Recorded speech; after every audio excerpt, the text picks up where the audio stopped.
Hi everyone, this is Sangeetha from MedCity International Academy. We've been updating regular video capsules on different concepts like the OET, IELTS, German, PTE and many more nursing exams on our MedCity's YouTube and Facebook page. And the response that we've been garnering over these many years is enormous. And I would say thanks to all our subscribers. And if any of you watching this video are new to this, make sure you subscribe to our channel so that you get all our updated videos. One thing that I've seen is quite common through the comments that we've garnered over these many years is a request to make our videos in English. And from this video onwards, we will also have regular updates on English in addition to our Malayalam videos that we normally have. So I hope that a lot more of our audience will be able to find help using our videos. And that is our intention when we've decided to have videos in English as well. Thanks for all the support that you've been giving us all these years, and I hope the support will continue.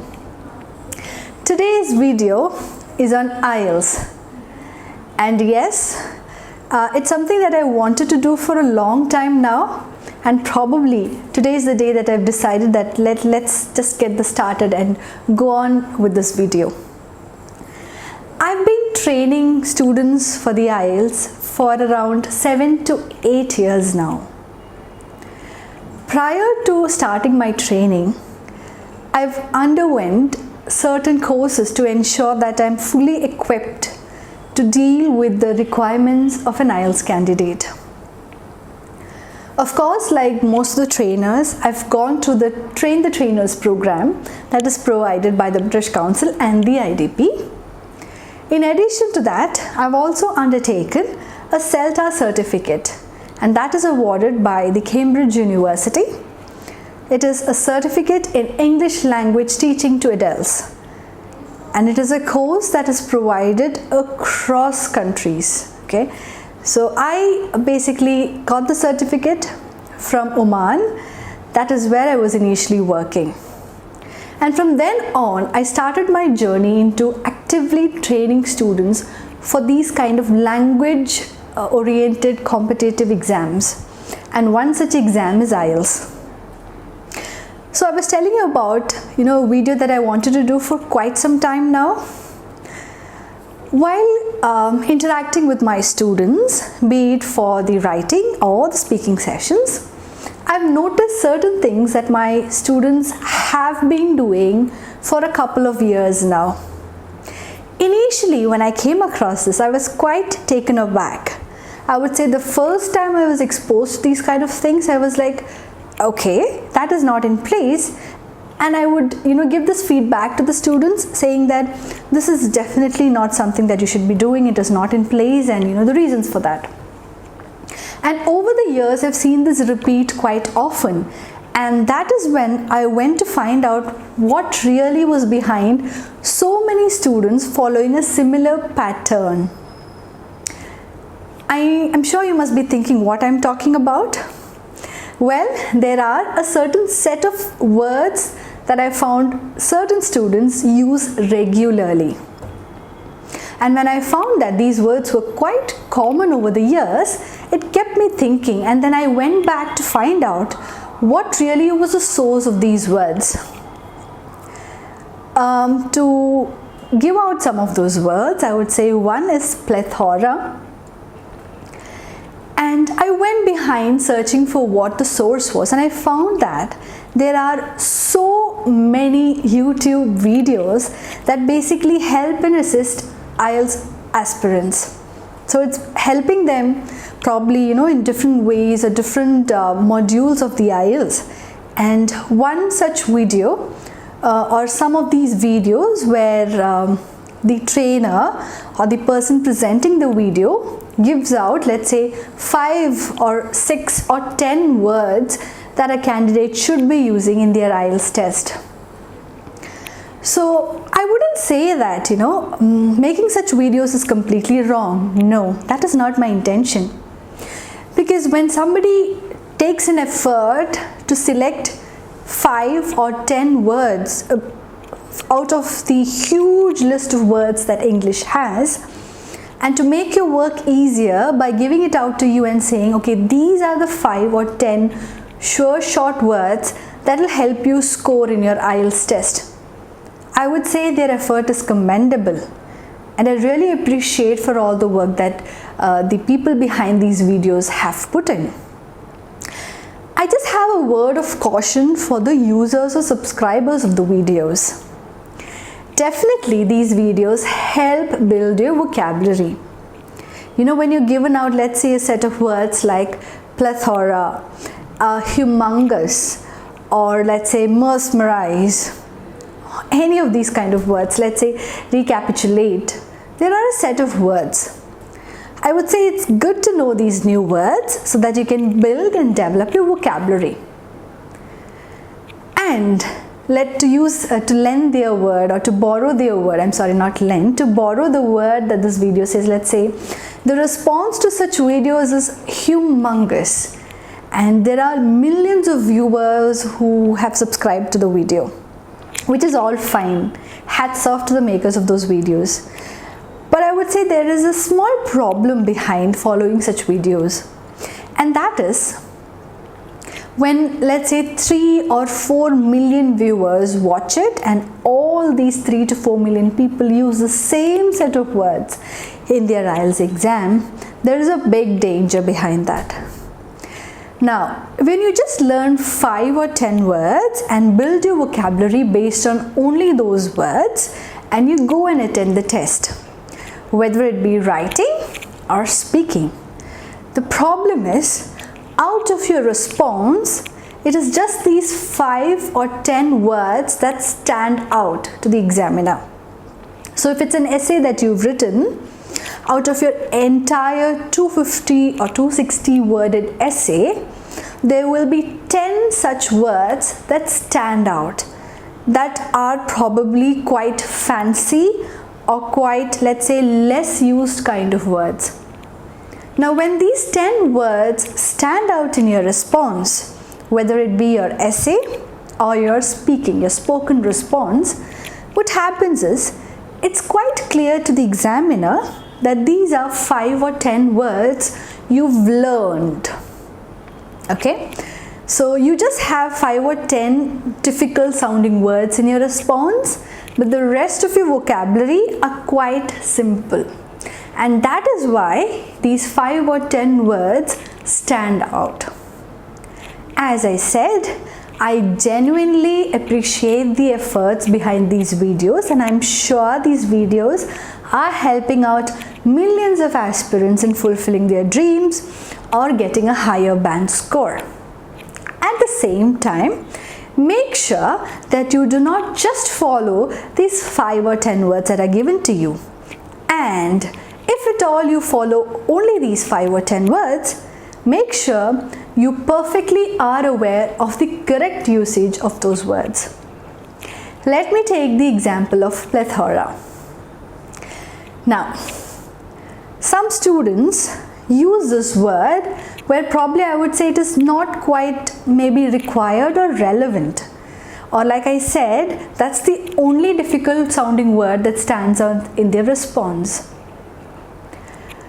For example, if you consider speaking, part 2 of speaking, where you have a prompt card and you're going to speak on this topic for 2 minutes. And let's say the topic that I've given the candidate is a restaurant that you've visited recently, or an outing you had with your friends, or a dine out you had with friends recently, and there are 4 questions under the prompt card. So most of the candidates begin with an introduction for their speaking, and they begin like this: I have been to a plethora of restaurants. Or let's say it's about, talk about your favorite movie. And how does the candidate begin his or her speaking? I have seen a plethora of movies. Like I said, I genuinely appreciate the efforts behind these videos. But do you find the danger that lies behind using just these terms?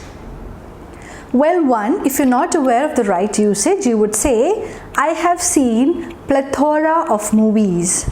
Here the article a is missing, and that I wouldn't say is a right usage of the word. Instead, you have to say, I have seen a plethora of movies. So one, like I said, is you need to be careful that you're well aware of the correct usage of the word. As in, how do you use the word? What word should come before using that, and what should follow it? Like the word attracted or attractive. You can say, I'm attracted to. So the correct preposition there to use is to. I'm attracted to something. Okay? Or I'm attracted by something. If you're not aware of the right preposition to be used, and if you just learn a word like attracted, attractive, humongous, plethora, and you're not aware of how to properly use that word, then again you're in danger, because it sends out a clear message to the examiner that I've just learned this particular word, but I don't know how to use it properly. And that becomes the easiest way for the examiner to reduce your score.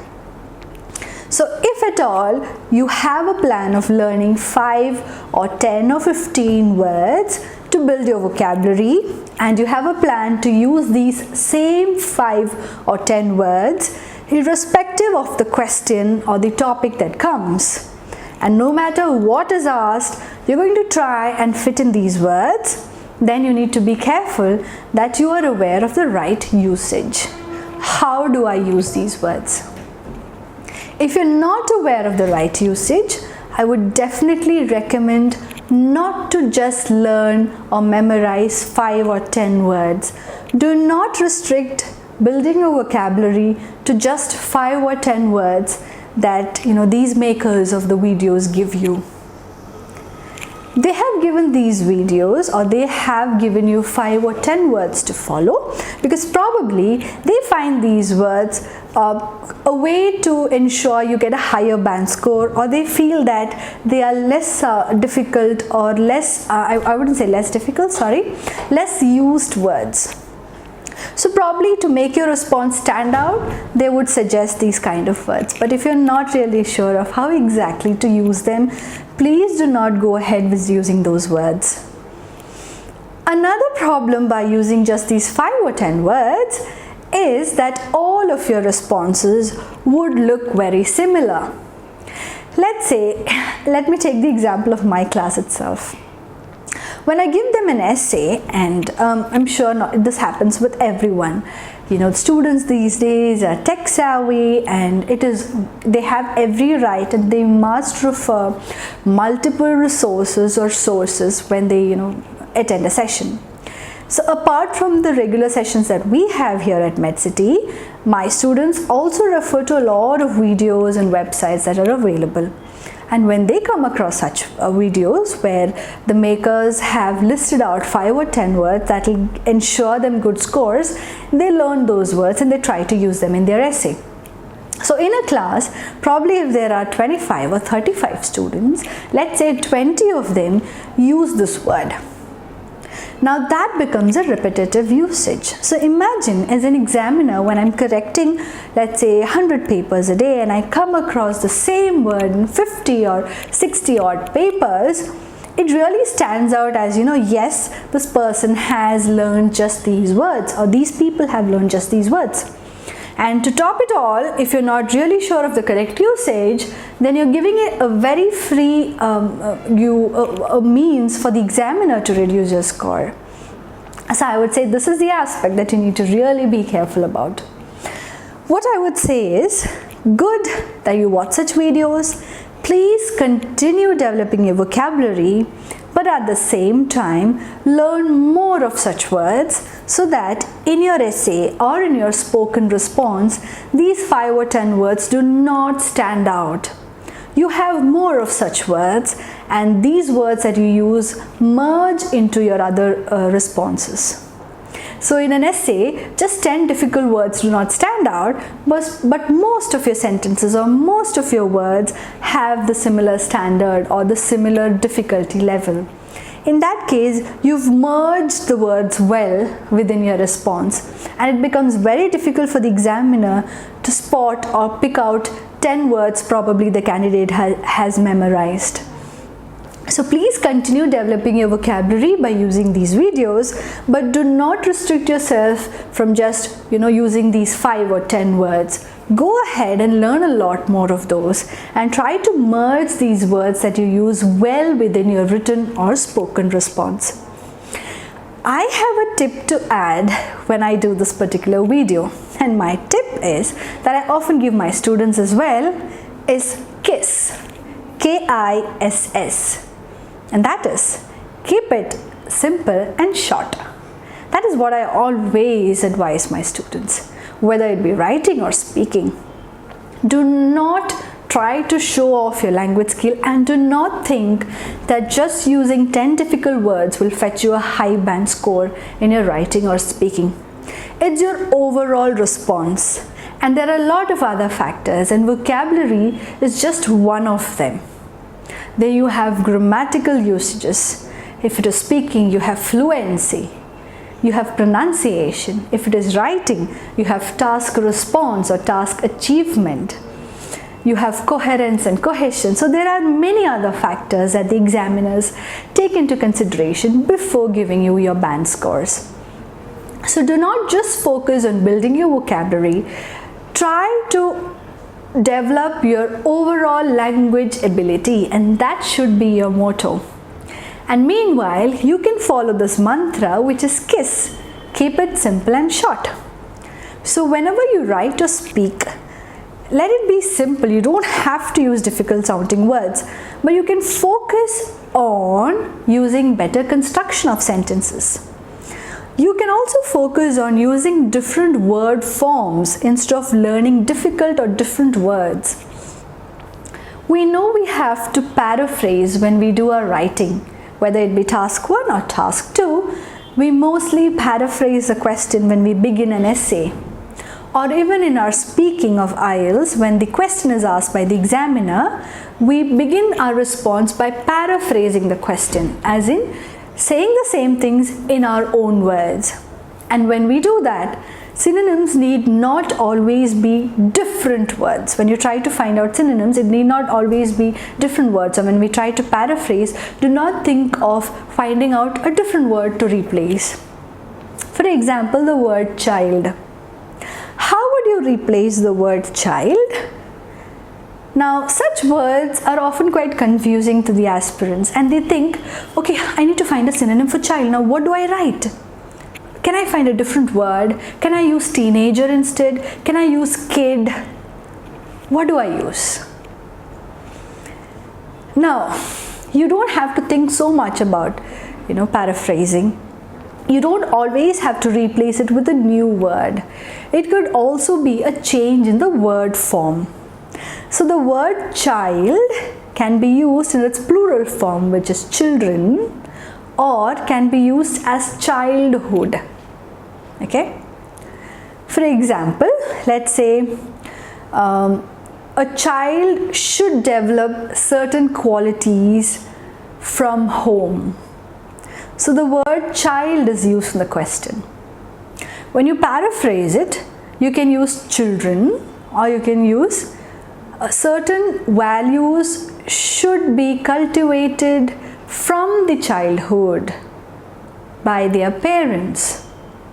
So here the word child has been paraphrased using childhood. So also keep in mind that you can come up with different word forms rather than always trying to replace it with a totally different word. So that is my suggestion. When you watch such videos, like I said, it's always good to build your vocabulary, but take it with a pinch of salt. Make sure you know the right usage of it. How do you fit it into any sentence? As well, that you just don't restrict yourself to just 5 or 10 words, but you keep building it so that your certain words that you learn or memorize do not stand out in your response. And always my mantra to IELTS aspirants would be to keep it simple. Hope this video helped you. And if you have any other queries or questions regarding this, please do not forget to send me your comments and I shall get back to you. Thanks for watching this video, and if you're watching it for the first time, do not forget to subscribe for more such videos. Thank you so much.